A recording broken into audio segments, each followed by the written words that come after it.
Hello student, आप सभी का स्वागत है इलेक्ट्रिकल लाइन में। इलेक्ट्रिकल लाइन में आज हम लोग देखने जा रहे हैं कि इलेक्ट्रोमैग्नेट का जो फर्स्ट चैप्टर है वीके मेहता का, उसका सॉल्यूशन देखने जा रहे हैं। जो क्वेश्चन दिया गया था उसमें मैग्नेट एंड इलेक्ट्रोमैग्नेट जो है, इसमें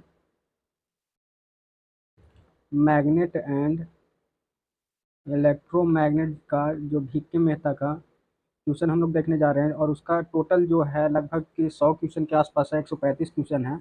135 क्वेश्चन का सॉल्यूशन करेंगे, और जो भी थियोरटिकल होगा उसको भी थ्योरी समझेंगे और उसको सॉल्यूशन करते चलेंगे। तो वीडियो में बने रहिएगा और लास्ट तक देखिएगा, जिससे आपका पूरा जो है मैग्नेट एंड इलेक्ट्रोमैग्नेट का जो क्वेश्चन है उसका सॉल्यूशन हो जाएगा, और आपका लगभग खत्म हो चुका होगा इलेक्ट्रोमैग्नेट और मैग्नेट का भी के मेहता का, और कन्फ्यूजन दूर हो जाएगा। लगभग जो भी कन्फ्यूजन होगा उसको कंसीडर करके ख़त्म करेंगे, और जो भी प्रॉब्लम होगा उसको कमेंट में लिख दीजिएगा, जिसको हम आगे अगर वीडियो बनाएंगे तो उसमें आपको कंसीडर करके उसका सॉल्यूशन कर देंगे। तो वीडियो में बने रहिएगा लास्ट तक और वीडियो देखते रहिए, और जो भी नोट पॉइंट होगा उसको अपने कॉपी में लिखते रहिएगा। तो चलिए शुरू करते हैं वीडियो को और आगे चलते हैं।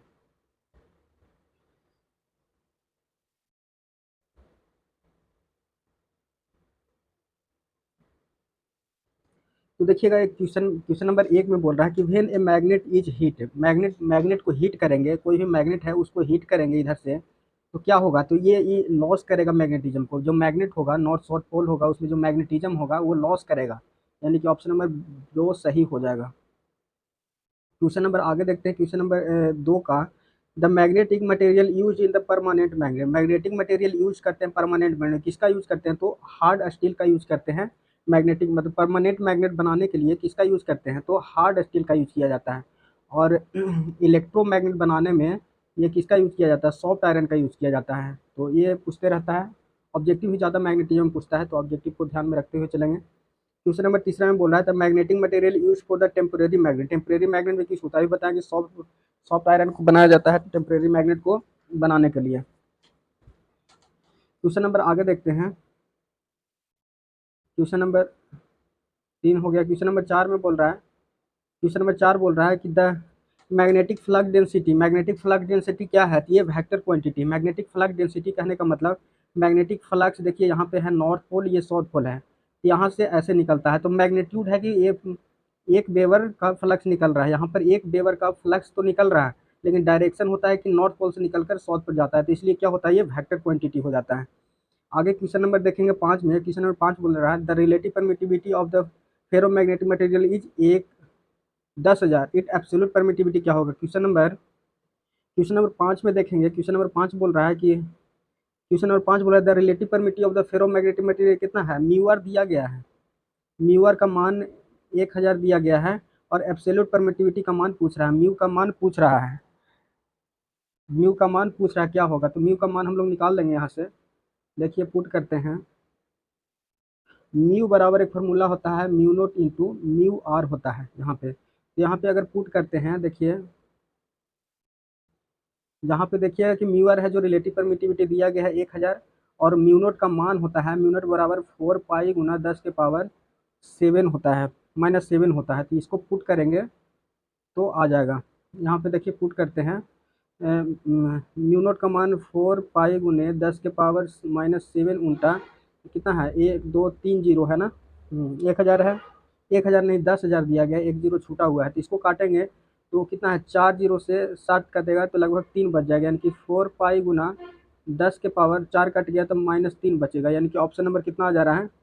बी ऑप्शन सही हो जा रहा है। यहाँ पे देखिएगा म्यू बराबर mu naught into mu r होता है। म्यू आर रिलेटिव परमिटिविटी 10,000 दिया गया था, और म्यू नोट का मान होता है, म्यू नोट एब्सोल्यूट परमिटिविटी का मान ये दिया होता है, म्यू नोट का मान, और एब्सोल्यूट म्यू का मान पूछ रहा था, तो पुट करके निकाल दिए। आगे देखते हैं,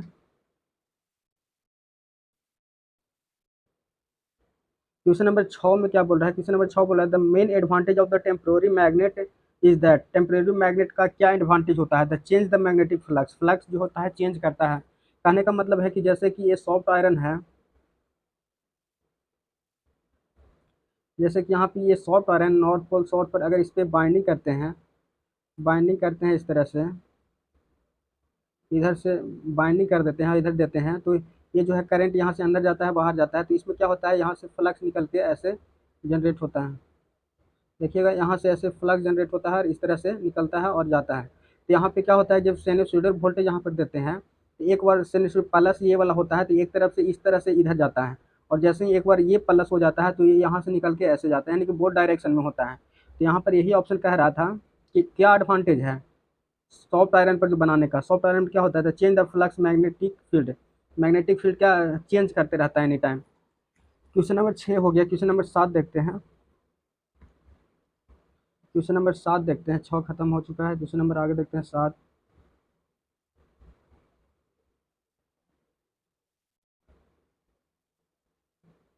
सैंतालीस आगे।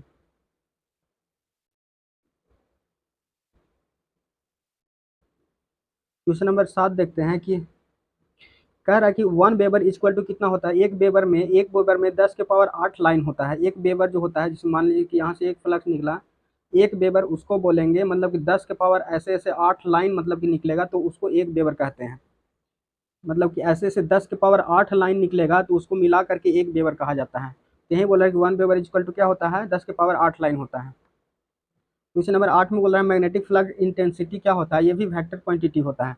Magnetic field intensity, magnetic field intensity कहने, मैग्नेटिक फील्ड इंटेंसिटी क्या होता है, ये भी वेक्टर क्वांटिटी होता है, ये भी वेक्टर क्वांटिटी होता है। क्वेश्चन नंबर 9 में देखते हैं। क्वेश्चन नंबर 9 बोल रहा है the absolute permittivity of the material having the flux density कितना दिया गया है, flux density 1 weber per metre square दिया गया है। ये 10 के पावर 8 हेनरी पर मीटर दिया गया है। ये एच का मान दिया गया है, ये 10 के power 3 henry per metre. The value of magnetic force, force का मान पूछ रहा है, तो मैग्नेटिक फोर्स का मान क्या होगा। देखिए यहाँ पे दिया गया है जो बी दिया गया है, और यहाँ पर दिया गया है म्यू का मान दिया गया है, म्यू का मान दिया गया है 10 के पावर। देखिए इसको पुट करते हैं, क्या क्या दिया गया, बी बराबर दिया गया है 1 वेबर पर मीटर स्क्वायर दिया गया है, और म्यू बराबर दिया गया है 10 के पावर-3, 10 के पावर-3 दिया गया है। और एच का मान पूछ रहा है, एच मैग्नेटिक फोर्स का मान पूछ रहा है। एच जो होता है मैग्नेटिक फोल्ड, क्या पूछ रहा था, मैग्नेटाइजिंग फोर्स पूछ रहा था, मैग्नेटाइजिंग फोर्स निकालने के लिए बोला था। तो देखिए एक फार्मूला होता है, रिलेशन होता है, फार्मूला कहिए रिलेशन कहिए, यहाँ पर होता है बी बराबर म्यू इंटू एच होता है, बी एच कर्व यहीं से निकलता है। तो यहाँ पे हमको बी का मान दिया गया है, एच का मान पूछ रहा है, और म्यू का मान भी दिया गया है। यहाँ पे पुट करेंगे तो म्यू बराबर एच बराबर जो हो जाएगा बी अपॉन म्यू हो जाएगा। अगर इसको पुट करते हैं, इसको अगर पुट कर रहे हैं तो एच का मान निकालने के लिए बी बराबर 1 वेबर पर मीटर स्क्वायर दिया गया है, और यहाँ 10 के पावर-3 दिया गया है। तो 1000 हो जाएगा, एच बराबर 1000 हो जाएगा। अगर यूनिट निकालते हैं तो वेबर पर मीटर स्क्वायर था, और इसका जो मान दिया गया था कुछ भी नहीं था ना। चलिए इतना 1000 हो जाएगा, 1000 1000 1000 1000 1000 एम्पियर टन हो जाएगा। जो मैग्नेटिक फील्ड, मैग्नेटाइजिंग फोर्स का होता है ampere turn metre, ampere turn per metre होता है, ampere turn, ampere turn per metre होता है एच का मान। चलिए आगे चलते हैं, क्वेश्चन नंबर आगे देखते हैं क्या क्या है। क्वेश्चन नंबर 9 में देखते हैं। क्वेश्चन नंबर 9 तो देख ही लिए हम लोग, 1000 आ गया। क्वेश्चन नंबर आगे 10 देखते हैं। क्वेश्चन नंबर 10 में क्या बोल रहा है, क्वेश्चन नंबर 10 बोल रहा है ना कि the when the relative permittivity of the material is slightly less than 1। जो रिलेटिव परमिटिविटी जो है म्यूअर का मान स्लाइटली लेस देन 1 है, 1 से कम है, तो ये डायमैग्नेटिक होता है। 1 से कम होता है तो डायमैग्नेटिक, और 1 से ज़्यादा हो गया, 1 से ज़्यादा हो गया म्यूअर का मान, तो ये हो जाएगा फेरोमैग्नेटिक, डाया, और फेरो, और होता है पारा। 1 से ज़्यादा ज़्यादा होता है तो पारा मैग्नेटिक होता है, और 1 से कम और 1 से ज़्यादा, 1 से ज़्यादा क्या होता है, 1 से ज़्यादा अगर म्यूअर का मान रहे, और 1 से और 0 से 1 के बीच में लगभग होता है फेरोमैग्नेटिक मटेरियल का। आगे देखिए होगा क्वेश्चन, उसमें देखेंगे। क्वेश्चन नंबर 11 देखते हैं। क्वेश्चन नंबर 11 क्या बोल रहा है,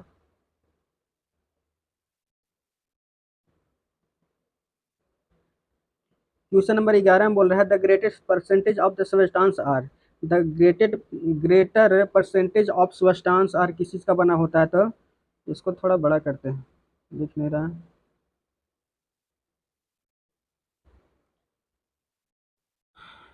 कह रहा है यहाँ पे कि the greater percentage of substance, greater percentage of substance क्या होता है, पैरामैग्नेटिक मटेरियल होता है, ज़्यादा से ज़्यादा क्या होता है, सब्सटेंस पैरामैग्नेटिक मटेरियल का बना होता है।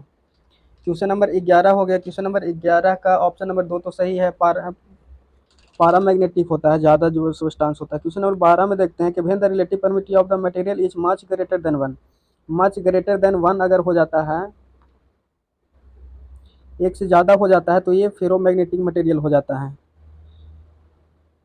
Ferromagnetic material much greater than 1 होता है तो फेरोमैग्नेटिक मटेरियल होता है, और स्मॉलर देन 1 होता है तो डाया होता है, और पैरामैग्नेटिक मटेरियल दोनों के बीच में होता है, मतलब बीच में होता है। क्वेश्चन नंबर आगे देखते हैं। क्वेश्चन नंबर 13,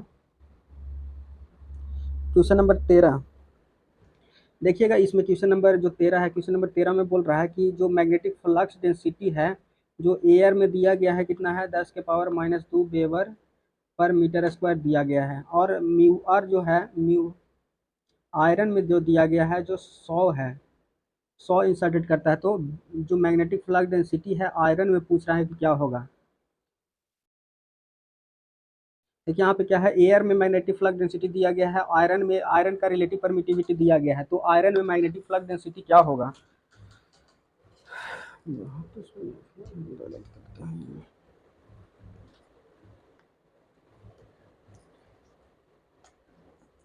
यहाँ पे क्या होगा, तो यहाँ पे देखिएगा एक रिलेशन होता है जो म्यू आर बराबर जो होता है, magnetic flux density is air में होता है और बटा magnetic flux density into iron में होता है।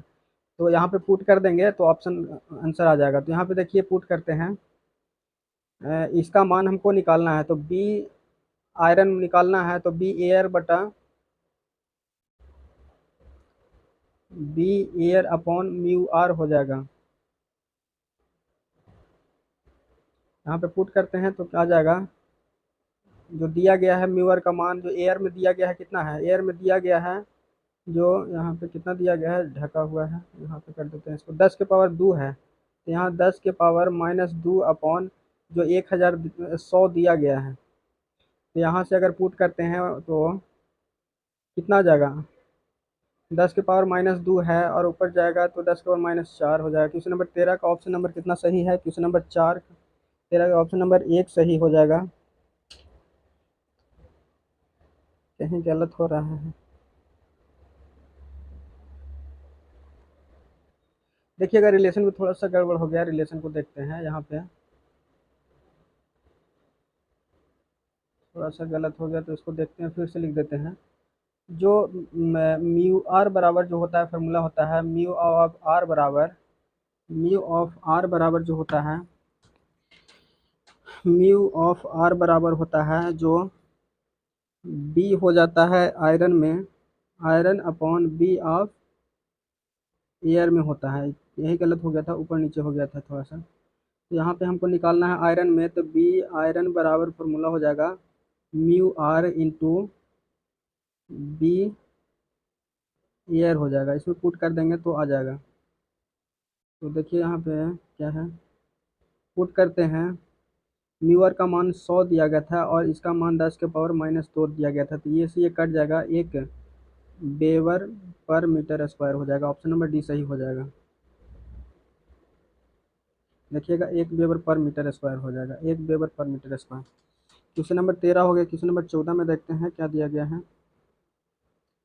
क्वेश्चन नंबर 14 में बोल रहा है, क्वेश्चन नंबर 14 बोल रहा है कि which of the flowing the most suitable for the core of the electromagnet, electromagnet के कोर बनाने के लिए क्या मतलब बेटर होगा, तो इस सॉफ्ट आयरन का बहुत अच्छा बनता है, इसलिए सॉफ्ट आयरन का यूज करते हैं। क्वेश्चन नंबर आगे 15 में देखते हैं।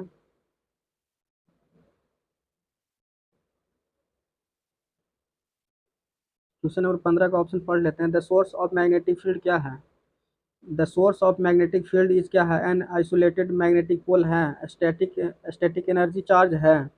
क्वेश्चन नंबर 15 का ऑप्शन नंबर डी सही हो जाएगा। देखिए डी का ऑप्शन दिखाते हैं, क्वेश्चन नंबर 15 का ऑप्शन नंबर डी सही हो जाएगा।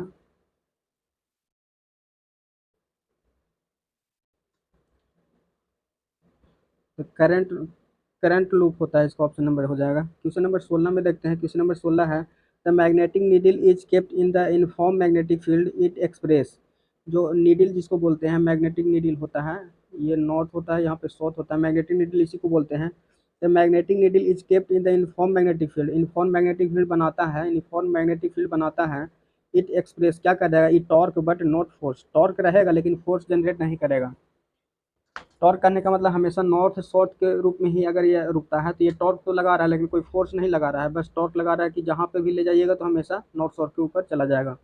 जब भी घुमाइएगा जिस तरह तो हमेशा ये नॉर्थ साउथ की ओर होगा, तो इसका टॉर्क होता है बट फोर्स नहीं लगाता है, not a force. Question number 16 हो गया। क्वेश्चन नंबर 17 में देखते हैं। क्वेश्चन नंबर 17 बोल रहा है कि the unit of the pole strength क्या होता है, एम्पियर मीटर होता है। द एम्पियर मीटर होता है the unit of pole strength, pole strength का यूनिट क्या होता है, एम्पियर मीटर होता है। क्वेश्चन नंबर 18 में कह रहा है द छोटा हो गया।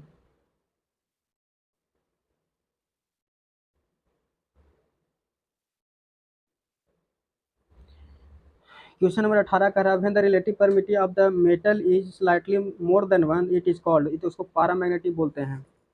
स्लाइटली मोर देन वन होगा तो पारामैग्नेटिक। देखिएगा यहाँ पे क्लियर कर देते हैं तीनों का।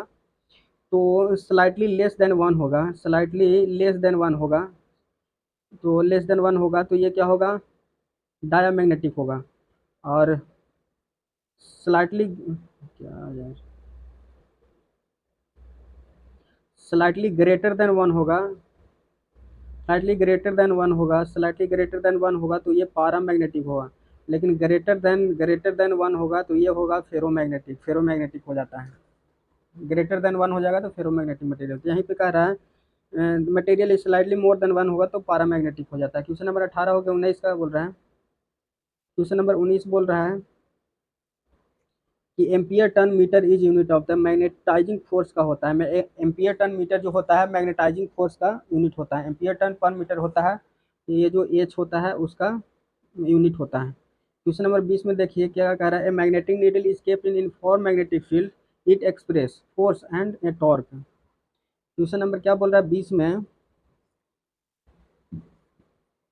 क्वेश्चन नंबर 20 बोल रहा है a magnetic needle is kept in non uniform, वहाँ यूनिफॉर्म था, नॉर्थ साउथ है। जब ये यूनिफॉर्म रहेगा, जो भी यूनिफॉर्म मतलब कि बराबर लगभग सब सेम रहेगा, तो क्या होगा कि ये टॉर्क तो होगा लेकिन फोर्स नहीं होगा, फोर्स नहीं होगा अगर यूनिफॉर्म होगा तो। अगर नॉन यूनिफॉर्म होगा तो ये टॉर्क और फोर्स दोनों जनरेट करेगा। मतलब कि नॉन यूनिफॉर्म रहेगा तो टॉर्क तो जनरेट करेगा ही अपने डायरेक्शन में, टॉर्क कहने का मतलब कि ये अपने दिशा में ही रहेगा और घूम जाएगा, और फोर्स लगाया कि मतलब कि इसमें एक्स्ट्रा फोर्स आ जाएगा, तो ये टॉर्क और फोर्स दोनों हो जाएगा। क्वेश्चन नंबर 20 हो गया। क्वेश्चन नंबर 21 देखते हैं। The magnetic flux pass through the radial through, magnetic flux pass more radially through, सबसे अच्छा किस में पास करता है, तो आयरन में सबसे अच्छा पास करता है। इसको एग्जाम्पल के लिए देखते हैं कि जैसे एक ट्रांसफार्मर होता है, यहाँ पे देखिए ट्रांसफार्मर एक बनाते हैं, यहाँ पे ट्रांसफार्मर होता है, यहाँ पे एक कॉइल लगाते हैं,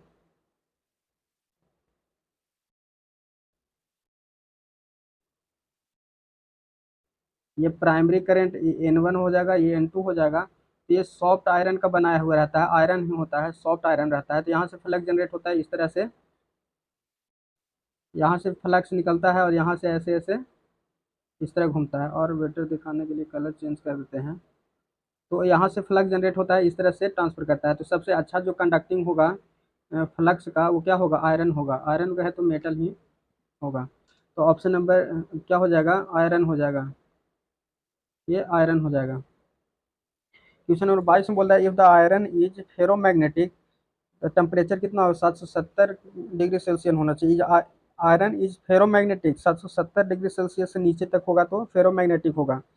अगर इससे ज़्यादा हो जाता है, ये क्यूरी टेम्परेचर इसको बोलते हैं, क्यूरी टेम्परेचर बोलते हैं। क्यूरी टेम्परेचर से अगर ऊपर जाते हैं तो मैग्नेटाइजिंग खत्म होने लगता है, मैग्नेटाइजिंग खत्म होने लगता है। क्वेश्चन नंबर 23 देखते हैं। क्वेश्चन नंबर 23 में बोल रहा है the relative permittivity of the material is 0.9998, it is, क्या होगा, रिलेटिव परमिटिविटी लगभग क्या है, 1 से कम है तो डायामैग्नेटिक हो जाएगा, 1 से कम है, 0 पॉइंट कुछ है तो 1 से कम है यानी कि डायामैग्नेटिक हो जाएगा। क्वेश्चन नंबर आगे देखते हैं 24। क्वेश्चन नंबर 24 में क्या आ रहा है, the magnetic line of force, magnetic line of force क्या है, entranced at the uniform interest with the magnet interest with the magnet. आगे देखते हैं क्वेश्चन नंबर 24 का ऑप्शन क्या है, ये तो खत्म हो गया।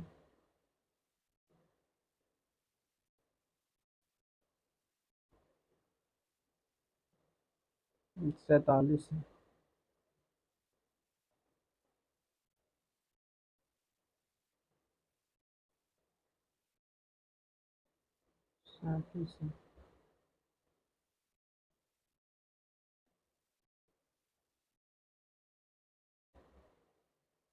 हाँ ये हो गया। यहाँ क्या कह रहा है कि मैग्नेटिक लाइन ऑफ फोर्स क्या है, तो cannot interest at all, interest at all के मतलब जो हो गया, जैसे कि मैग्नेटिक लाइन ऑफ फोर्स यहाँ पे एक बार मैग्नेट है, यहाँ पे ये नॉर्थ है ये साउथ है, यहाँ से ऐसे निकलता है ऐसे निकलता है, एक दूसरे में ज्वाइंट नहीं होता है, जब भी होगा तो एक दूसरे से उतना ही पैरेलल लाइन होगा, मतलब इंटरेस्ट होता है, एक दूसरे से दूरी होता है। Can not interact at all, एक दूसरे से मिलता नहीं है, यही कह रहा है। क्वेश्चन नंबर 25 देख लीजिए, क्वेश्चन नंबर 26 क्या बोल रहा है, question number 26।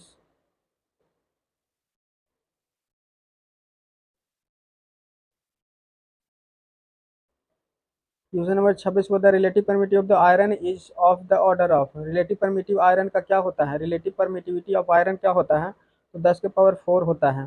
The relative permittivity of iron क्या होता है, 10 के पावर 4 होता है। The relative permittivity of iron is 10 के पावर 4 होता है रिलेटिव परमिटिविटी। 26 का ऑप्शन नंबर 2 सही हो जाएगा, 10 के पावर 4 होता है। क्वेश्चन नंबर 27 में बोल रहा है कि which of the following has the highest permeability, सबसे अच्छा परमेबिलिटी किसका होता है, फेरोमैग्नेटिक मटेरियल का परमेबिलिटी अच्छा होता है। परमेबिलिटी कहने का मतलब कि ज़्यादा मैग्नेटिज्म किसमें होगा, तो आयरन फेरोमैग्नेटिक मटेरियल में हो जाएगा। क्वेश्चन नंबर 28 का है the unit of the relative permittivity, relative permittivity का यूनिट क्या होता है, रिलेटिव परमिटिविटी का यूनिट नहीं होता है। जैसे कि क्या होता है रिलेटिव परमिटिविटी बराबर, क्वेश्चन नंबर कितना है 28 है, क्वेश्चन नंबर 28 में क्या बोल रहा है कि रिलेटिव परमिटिविटी कहें तो 28 का कुछ भी नहीं होता है, रिलेटिव परमिटिविटी की यूनिट लेस होता है। जैसे मैग्नेटिक फ्लक्स जो हो गया आयरन का या मैग्नेटिक फ्लक्स एयर का, तो मैग्नेटिक फ्लक्स डेंसिटी दोनों तो सेम है तो यूनिट कट जाता है, तो मैग्नेटिक रिलेटिव परमिटिविटी का कोई यूनिट नहीं होता है। क्वेश्चन नंबर 29 में बोल रहा है